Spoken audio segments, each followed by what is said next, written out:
Hello students, मैं अभिषेक श्रीवास्तव आपका स्वागत करता हूं अपने यूट्यूब चैनल सीबीएसई जंक्शन पर। स्टूडेंट्स, आज मैं क्लास 9th का मोशन चैप्टर जो हमने स्टार्ट किया था उसको आगे और पढ़ेंगे। ठीक है, हमने क्या क्या पढ़ा है उसमें, चलिए पहले उसको जल्दी से डिस्कस कर लेते हैं। सबसे पहले पहले तो हमने रेस्ट और मोशन का कॉन्सेप्ट ही पढ़ा है कि कैसे रेस्ट और मोशन रिलेटिव नेचर के होते हैं।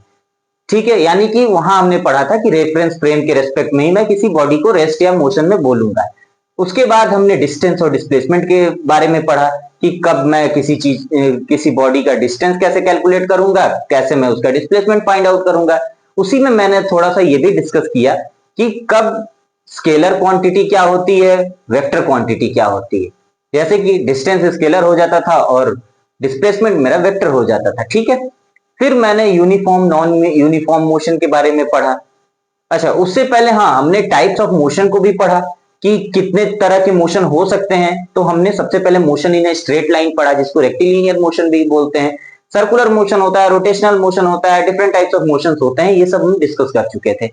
फिर हमने motion in a straight line basically start किया हुआ है। उसमें हम यूनिफॉर्म और नॉन यूनिफॉर्म मोशन को पढ़े कि जब इक्वल इंटरवल ऑफ टाइम में इक्वल डिस्टेंसेस ट्रेवल होंगे then the motion is uniform, और ऐसा अगर नहीं होता है, इक्वल इंटरवल ऑफ टाइम में अनइक्वल डिस्टेंसेस अगर ट्रेवल होते हैं, तो इसका मतलब वो नॉन यूनिफॉर्म मोशन का ही एक पार्ट है। ठीक है, अच्छा, उसके बाद हम लोगों ने रेट ऑफ चेंज ऑफ ये आपका rate of change of motion पढ़ा। ठीक है, यहां हमने हेडिंग डाला हुआ है rate of change in velocity, लेकिन पहले हमने क्या पढ़ा है, rate of change of motion, मतलब मोशन किस रेट से चेंज हो रहा है ये हमने पढ़ा है। तो उसको पढ़ने के लिए हम स्पीड का कॉन्सेप्ट लाए, वेलोसिटी का कॉन्सेप्ट लाए। स्पीड अगेन स्केलर है, वेलोसिटी वेक्टर है मेरा। स्पीड और वेलोसिटी से हम क्या सीखें कि किस रेट से डिस्टेंस कवर हो रहा है या डिस्प्लेसमेंट कवर हो रहा है। ठीक है, यही तो हमने पढ़ा है। तो स्पीड और वेलोसिटी भी मेरा खत्म हुआ। अब आप मुझे एक बात बताएं, अगर कोई बॉडी है जो कि स्ट्रेट पाथ पर मूव कर रही है, उसकी कोई एक वेलोसिटी तो होगी ही होगी।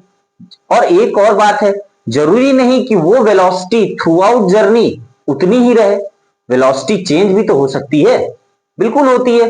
हो सकता है वो बॉडी अपनी वेलोसिटी ग्रेजुअली इंक्रीज कर रहा हो या ग्रेजुअली डिक्रीज कर रहा हो, दोनों चीजें हो सकती हैं। अगर ब्रेक लग जाएगा तो इंक्रीज करेगा, सॉरी डिक्रीज करेगा वेलोसिटी, और अगर एक्सेलरेटर पर पैर चला गया तो यानी कि वो इंक्रीज करता है वेलोसिटी। दिक्कत तो नहीं है कुछ समझने में आपको? यानी कि जो वेलोसिटी हम अब तक पढ़ आए हैं, वो वेलोसिटी जरूरी नहीं है कि एकदम कांस्टेंट ही रहेगी किसी बॉडी की, वो ग्रेजुअली इंक्रीज या डिक्रीज कर सकती है। और जहां इंक्रीज या डिक्रीज की, फिर मेरे मन में सवाल उठने लगा, किस रेट से इंक्रीज कर रही है, किस रेट से डिक्रीज कर रही है। इसीलिए हमने पढ़ा rate of change of velocity. इनकी जगह ऑफ लिख देता हूं मैं, टॉपिक में ऑफ ही लिखा हुआ है। हम ये जो कुछ भी हेडिंग डालते हैं एनसीईआरटी का ही डालते हैं, क्योंकि मुझे ऐसा लगता है कि साइंस के लिए या किसी भी सब्जेक्ट के लिए एनसीईआरटी से ज्यादा आपको पढ़ने की बिल्कुल भी जरूरत नहीं। हाँ, ये है कि एनसीईआरटी बुक में जैसा समझाया गया है, हो सकता है आपको ना समझ में आए, इसीलिए तो हम लोग यहाँ हैं। हम लोग उसको इलाबोरेट करेंगे, लेकिन टॉपिक एनसीईआरटी का ही रहेगा, इससे नहीं हटेंगे। ये चीज आप अपने दिमाग में बैठा लीजिए। ठीक है, कोई दिक्कत परेशानी नहीं है। अब आपको मैं बता दूं, rate of change of velocity में हम लोग पढ़ने वाले हैं कि वेलोसिटी जो मेरी चेंज हो रही है वो किस रेट से हो रही है, किस दर से हो रही है, हिंदी में बोलते हैं उसको। हिंदी की जरूरत नहीं है, मुझे लगता है आप सभी लोग इंग्लिश मीडियम के स्टूडेंट होंगे। ठीक है, तो इसमें हम पढ़ेंगे एसेलरेशन के कॉन्सेप्ट को। एसेलरेशन ये क्या होता है? ये एक ऐसी फिजिकल क्वांटिटी है जो मुझे चेंज ऑफ वेलोसिटी के रेट को बताती है कि किस रेट से वेलोसिटी मेरा चेंज हो रहा है, और कुछ नहीं है। बड़ा भारी भरकम वर्ड लग रहा है और है बहुत ही इजी है। ठीक है, ध्यान से देखिएगा तो इजी ही लगेगा। ये डेफिनेशन इसका क्या है, the change in velocity per unit time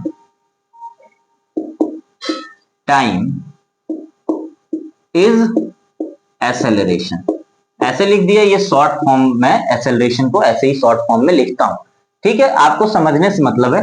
acceleration होता क्या है? The change in velocity per unit time. कहने का मतलब हर यूनिट टाइम में वेलोसिटी में क्या चेंज आ रहा है वही तो एक्सेलरेशन कहलाता है। ये तो मेरा डेफिनेशन हुआ। और अगर ये डेफिनेशन हुआ तो एक्सेलरेशन का फॉर्मूला फिर क्या हो जाएगा? जैसे वहां क्या होता था, द चेंज इन वहां क्या होता था, distance covered per unit time is speed. तो स्पीड का फॉर्मूला क्या बनता था? Distance upon time. यहां वैसे ही the change in velocity per unit time is acceleration.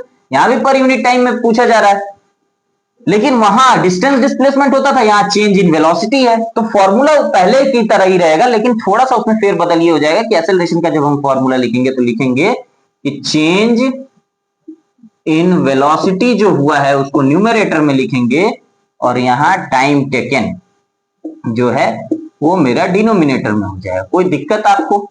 यानी कि एक्सेलरेशन का फॉर्मूला क्या हो गया? चेंज इन वेलोसिटी अपॉन में टाइम टेकन। ठीक है, कोई दिक्कत परेशानी बिल्कुल नहीं है ना? तो इसको मैं रब कर देता हूं, आप चाहे तो इसको नोट भी कर सकते हैं। ठीक,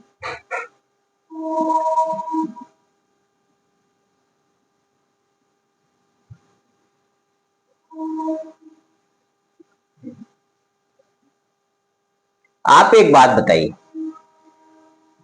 एक एग्जांपल लेते हैं। एक बॉडी है, ये एक बॉडी है और ये कोई पाथ है उसका, स्ट्रेट पाथ। ठीक है, ये कोई स्ट्रेट पाथ है, कुछ भी मान लीजिए, रेल की पटरी है या कुछ भी है। ये चैनल सीबीएसई जंक्शन है, तो ज्यादातर चीजें मैं रेल से ही जुड़ा बोल दिया करूंगा ताकि थोड़ा सा रेलेवेंट भी लगे। ठीक है, ये रेल की पटरी है, ये पहिया है। स्ट्रेट पाथ होता ही है, ज्यादातर पटरियां सीधी ही होती हैं। यहां से वो अगर यहां चला आता है बॉडी, यानी कि वही जो पहिया है। ठीक है, एक हम जर्नी के एक पार्ट को स्टडी कर रहे हैं। ठीक है, ट्रेन के जर्नी के एक हिस्से को मैं स्टडी कर रहा हूं, और वो हिस्सा ये है, जब मैं शुरू में देखा तो यहां जब मैंने स्टडी किया तो ट्रेन की स्पीड कितनी थी? कुछ भी रही होगी, मान लेते हैं 10 मीटर पर सेकेंड।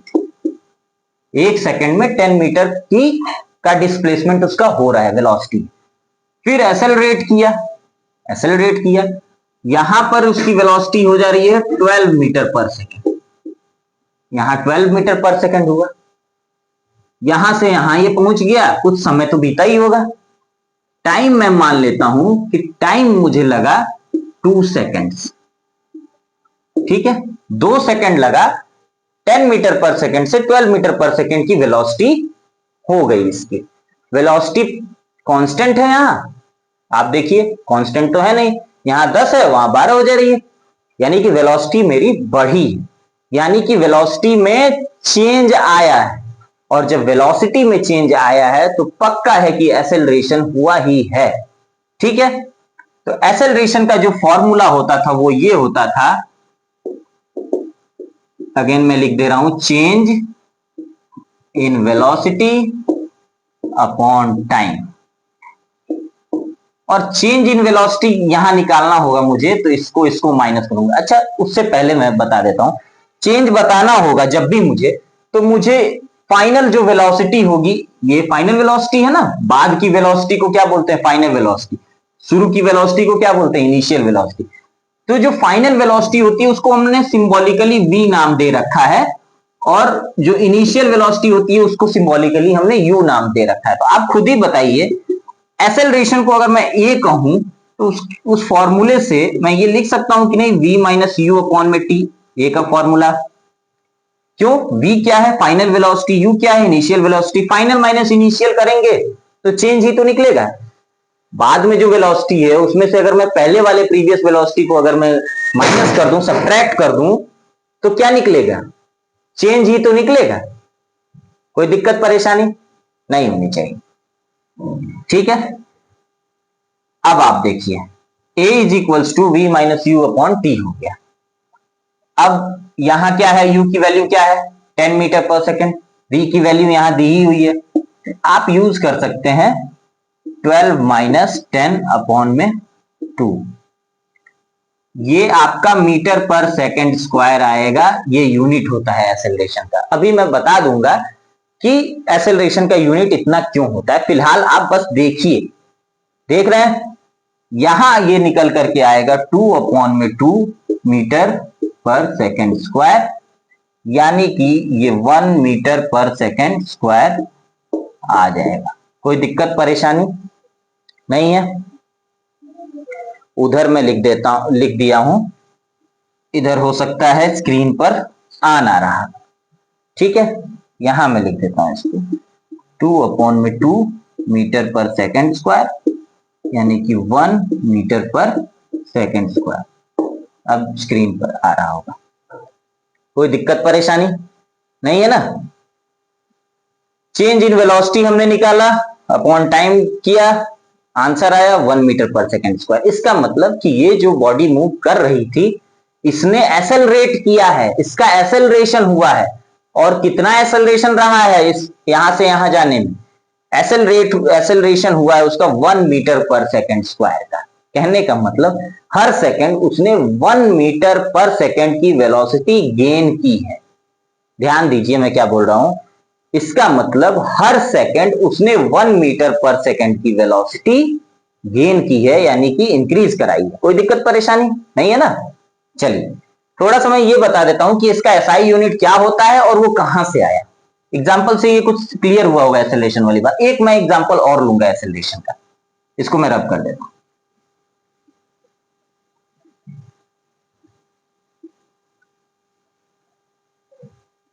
आप जरा यहां देखिए इस साइड, इसको छोड़ देते हैं, उस पर मैं दूसरा एक एग्जाम्पल कराऊंगा। अगर एसेलरेशन का मुझे एसआई यूनिट नहीं पता है, एसेलरेशन का फॉर्मूला तो पता है, v minus u upon T होता है। आप एक बात बताइए, v माइनस यू ये है क्या, वेलोसिटी है। वेलोसिटी का ही चेंज कितना हुआ ये निकालेंगे। अगर ये मीटर पर सेकंड में होता है, ये भी मीटर पर सेकंड में होता है, तो इसको जब मैं सब्ट्रैक्ट करूंगा तो जो आएगा वो भी तो मीटर पर सेकंड में ही आएगा। कोई दिक्कत परेशानी।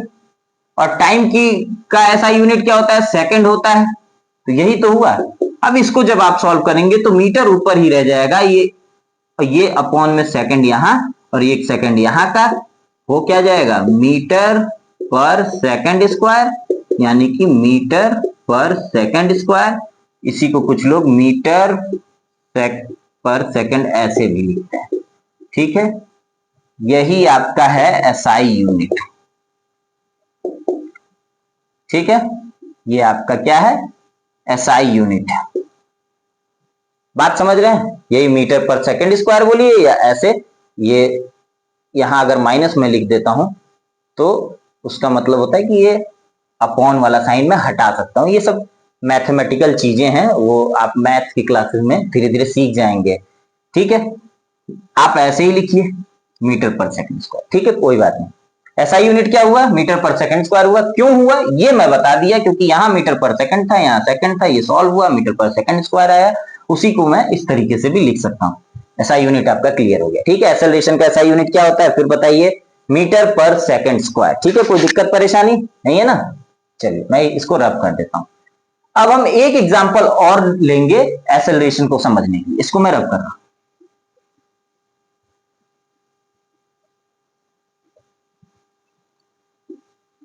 इसी को अगर एक एक क्वेश्चन हम फ्रेम करते हैं खुद से। आप सपोज कीजिए कि ये 10 मीटर पर सेकंड था, यहां ये 8 मीटर पर सेकंड हो जाता, यहां ये 8 मीटर पर सेकंड अगर हो जाए। ठीक है, बॉडी यहां से यहां जा रही है, 10 मीटर पर सेकंड की वेलोसिटी थी, बाद में ब्रेक लगता है और 8 मीटर पर सेकंड की वेलोसिटी हो जाती है। टाइम मान लीजिए वही 2 ही सेकंड लगता है। इस केस में जब आप एक्सेलरेशन निकालेंगे, इस केस में जब एक्सेलरेशन ये ए आप निकालेंगे v माइनस यू अपॉन में टी, तो यहां v की वैल्यू आ जाएगी 8, u की वैल्यू 10 अपॉन में t की वैल्यू जो है वो 2, यानी कि -2 अपॉन में 2 मीटर पर सेकंड स्क्वायर इसका यूनिट होता है।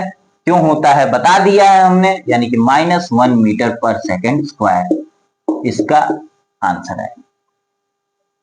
एक्सेलरेशन यहां क्या है, नेगेटिव में है, यानी कि एक बात क्लियर हो गया यहां से कि एक्सेलरेशन या तो पॉजिटिव होगा या नेगेटिव भी हो सकता है। ठीक है, नेगेटिव होने का सीधा सीधा सेंस ये है कि ब्रेक लग रहा है, यानी कि वो स्पीड इंक्रीज नहीं हो रहा है बल्कि डिक्रीज हो रहा है। नेगेटिव साइन क्या बताएगा, स्पीड या वेलोसिटी डिक्रीज हो रही है और कुछ नहीं है नेगेटिव का मतलब। ये मत सोचिएगा कि ये नेगेटिव में कैसे चला गया, ये जो नेगेटिव साइन है ये उसके डायरेक्शन को बता रहा है, यानी कि अगर मैं इस डायरेक्शन में जा रहा हूं तो एक्सेलरेशन पीछे की डायरेक्शन में हो रहा है। एक्सेलरेशन क्या चाहता है कि तुम इधर ना जाओ, इधर जाओ। ब्रेक अप्लाई करने का मतलब क्या होता है, ब्रेक लगाते वक्त इंसान क्या चाहता है कि मैं आगे की तरफ एक्सेलरेट कराऊं, नहीं मैं पीछे की तरफ कराऊं। धीरे धीरे धीरे धीरे जब ब्रेक लगता है तो वो गाड़ी रुक जाती है। अगर वही एक्सेलरेशन, पीछे वाला एक्सेलरेशन और कंटिन्यू करें तो रुकने के बाद वो पीछे भी जाएगा। बात समझ में आ रही है? तो ये नेगेटिव साइन क्या बता रहा है, डायरेक्शन को बता रहा है। कहने का मेरा मतलब ये था। अच्छा, फिर डायरेक्शन का कॉन्सेप्ट आया, इसका क्या मतलब हुआ? एक्सेलरेशन भी वेक्टर क्वांटिटी होता है क्या? बिल्कुल। समझ में आ रहा है कि नहीं बात? पिछले वाले में हमने देखा था कि पॉजिटिव एक्सेलरेशन था, स्पीड इंक्रीज हो रही थी। इस बार देखा हमने नेगेटिव एक्सेलरेशन है, डिक्रीज हो रही है स्पीड। इसका मतलब हम ये समझे कि पॉजिटिव और नेगेटिव ये क्या है, डायरेक्शन को डिनोट कर रहा है। डायरेक्शन की बात जहां आती है तुरंत वेक्टर क्वांटिटी मेरे दिमाग में आता है। इसका क्या मतलब हुआ कि एक्सेलरेशन क्या है, नोट में आप लिख सकते हैं कि एक्सेलरेशन जो है is a vector quantity. Vector quantity. कोई दिक्कत परेशानी? समझ में आया या नहीं आपको? बिल्कुल आया होगा। ठीक है, एक और बात नोट कर लिए, इसको मैं रब करने।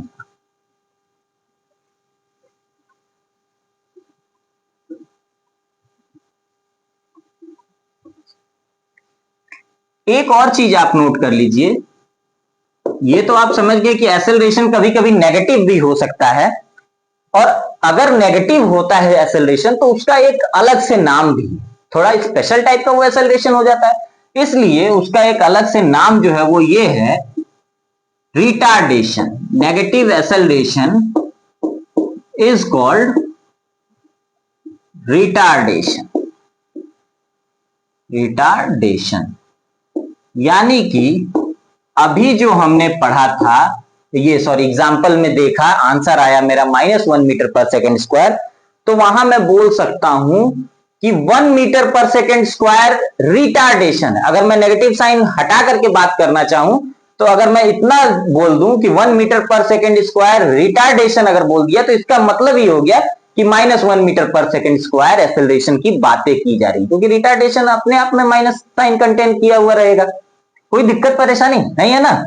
स्क्रीन पे एकदम साफ दिख रहा है ना? अगर कोई भी प्रॉब्लम हो रही है स्क्रीन पे या कुछ भी या आवाज में, आप कमेंट सेक्शन में मुझे बताएंगे। और थोड़ा सा आपसे रिक्वेस्ट है, आप कोऑपरेट भी करेंगे। वीडियो तो बहुत अच्छी लग रही होगी, मुझे ऐसा लगता है, मुझे विश्वास है।